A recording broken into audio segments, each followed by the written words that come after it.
ఎందుకు పనికిరాని వాడని, ఎన్నిక లేని వాడని, అందరూ త్రోసివేసిన వాడని, అయినను నన్ను ప్రేమించి ఇక్కడి వరకు నడిపించిన దేవాది దేవుడైన యేసయ్యకే సమస్త మహిమ ఘనత ప్రభావములు చెల్లునుగాక.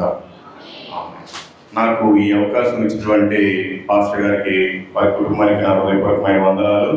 అలాగే కమిటీ పెద్దలు, సంఘ పెద్దలైనటువంటి అందరికీ కూడా పేరు పేరు నా హృదయపూర్వకమైన వందనాలు.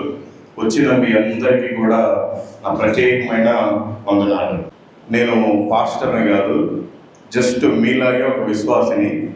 అదేంట్రా బాబు వచ్చి బలిపెట్టి మెక్కి అనుకుంటారేమో.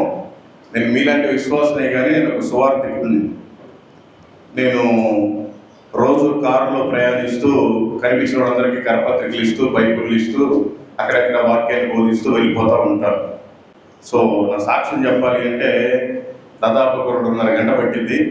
కాకపోతే సాక్ష్యం చెప్పడానికి అంత సమయం లేదు కనుక వాక్యంలోనికి వెళ్తాను. మంచిది. బైబిల్ ఉన్న వాళ్ళంతా ఒకసారి తెరవండి. యెషయా గ్రంథము 45వ అధ్యాయము 22వ వచనం. మీ చర్చి అసలు నాకు తెలిసి ఈ మండలంలోనే ఇట్లాంటి చర్చ్ ఉందో లేదో తెలియదు. చాలా అందంగా ఉంది. పాస్టర్ గారు మైక్ అక్కడే ఇస్తుంటే చాలా బాధపడ్డా. ఇదేంటి ఇంత మంచి అందంగా బలిపెట్టి కట్టుకున్నారు, పైకి వెళ్ళేవారేమో లేదు, రూల్ ఏమో లేదు. కాబట్టి మీరంతా భక్తులని నేను అనుకుంటున్నాను. నాకేం మొహమాటం లేదు. అందుకే నేను డబ్బులు తీసుకోను. వాక్యం ఏదైతే ఉందో నేను అదే మాట్లాడేస్తాను.